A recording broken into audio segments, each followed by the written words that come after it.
Some mysteries hook you from the very first frame, and others slowly wrap around you like a fog, leaving you unsure of what's real or who you can trust. But when I watched the trailer for Wake Up Dead Man, a Knives Out mystery, I felt something different, something heavier, darker, and strangely spiritual.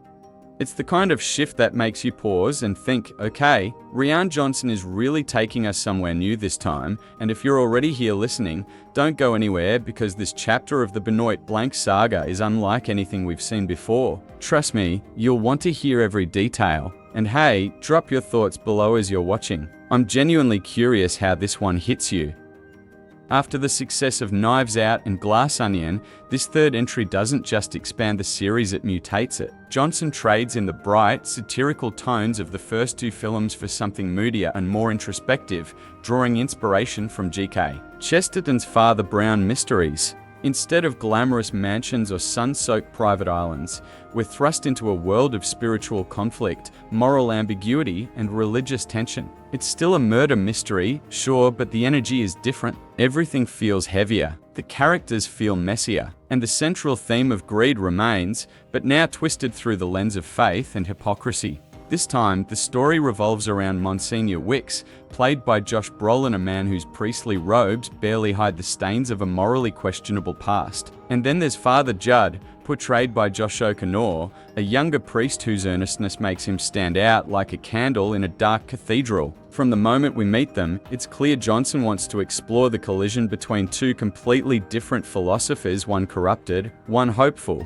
But here's the twist, this movie, despite its ambition, ends up being the weakest of the trilogy so far. The characters feel less sharp, their motivations less layered, and their interactions lack the spark that made the first two films so addictive. Yes, everyone has a reason to want Wicks dead. Yes, the ingredients for a classic whodunit are technically there, but the dynamic between the ensemble cast isn't as electric, nor as cleverly tangled.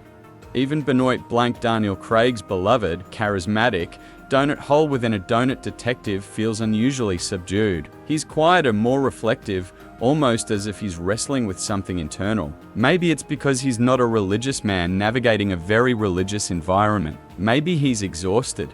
Maybe Johnson is setting up a long-term arc. Whatever the reason, Blanc's trademark eccentricity feels dimmed here. He works more as an observer than the driving force we're used to. And as a longtime Blanc fan, I felt that shift immediately. That said, the Blanc-Father Judd partnership is easily the film's highlight. Their chemistry is undeniable, Craig's dry, skeptical humor bouncing beautifully off O'Connor's sincere, spiritually grounded warmth. They don't argue much, which is interesting. Instead, they complement each other in a way that feels almost protective. Blanc steps in to shield Judd from harsh interrogations and manipulative suspects, including a police officer named Geraldine, played by Mila Kunis. Their scenes together are magnetic, and honestly, I wish the entire movie had leaned more into that dynamic. Outside of them, the supporting cast is a mixed bag. Josh Brolin nails his role as a radical priest whose extreme methods have alienated his congregation. Glenn Close delivers a surprisingly layered performance as Martha, a devout woman with a mysterious past connection to Wicks. But even with talents like Kerry Washington, Andrew Scott, and Jeremy Renner rounding out the roster, the film doesn't give most of them enough real weight. Some characters exist mainly to drop misleading clues, and others feel underdeveloped. In a series known for its rich ensemble chaos, this lack of depth is noticeable. Tonally, Wake Up Dead Man walks a tightrope between dark humor and solemn reflection. There are still plenty of jokes, still moments where Johnson's trademark wit shines through, but the pacing feels slower. The pauses between comedic beats are longer, more deliberate, and sometimes too long. It's as if the movie can't decide whether it wants to dissect faith, mock corruption, or deliver a classic mystery. So it tries to do all three at once. Still, even with its flaws, the mystery is entertaining. The story twists in ways that keep you curious, even if the emotional punch isn't as strong. The themes of faith, greed, power, and hypocrisy offer plenty to chew on, and the film occasionally sparks with brilliance, especially whenever Blanc and Judd share the screen. Their mutual respect is tender, unexpected, and genuinely refreshing for a franchise built on deceit and dysfunction.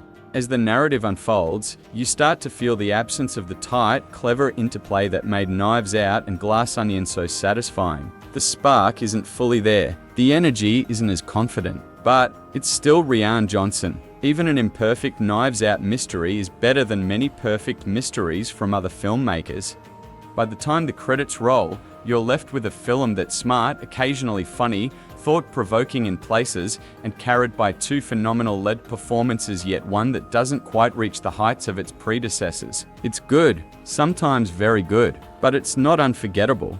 Still, for fans of the series, Wake Up Dead Man is absolutely worth watching. If anything, it shows Johnson isn't afraid to experiment with tone, structure, and theme. The trilogy isn't stagnating. It's evolving, even if evolution sometimes looks awkward before it looks brilliant. And I want to know what you think. Do you prefer the brighter, more playful mysteries? Or do you want the series to dive deeper into darker territory? Drop a comment. I'm genuinely curious how audiences will split on this one. Wake Up, Dead Man, a Knives Out mystery premiered at the 2025 Toronto International Film Festival, hits select theaters on November 26th, and drops on Netflix on December 12th. And trust me, no matter how divided opinions may be, everyone's going to be talking about this one. Stick around because there are even more films to break down, and you won't want to miss what's next.